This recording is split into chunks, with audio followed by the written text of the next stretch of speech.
মটরশুঁটি দিলাম, 4টে কাঁচা লঙ্কা দিলাম। এটার একটা পেস্ট তৈরি করে নেব। সর্ষের তেলে হিং দিলাম, আদা দিলাম, কালো জিরে দিলাম। এবার মটরশুঁটির পেস্টটা দিয়ে দিচ্ছি।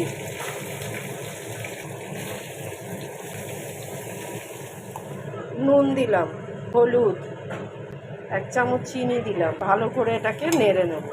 কষা প্রায় হয়ে এসছে, এবারে ভাজা মশলা ওপর দিয়ে দিলাম। কচুরির পুর আমার রেডি হয়ে গেছে, এবার এটা নামিয়ে নেব।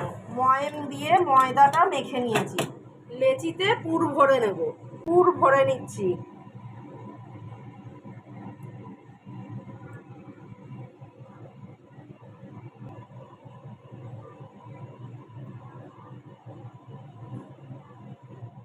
মটরশুঁটির কচুরির লেচিটা বেলে নিচ্ছি।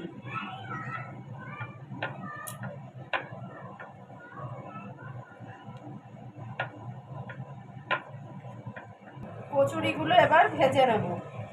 2 পিঠ একটু লাল লাল করে ভেজে নেব।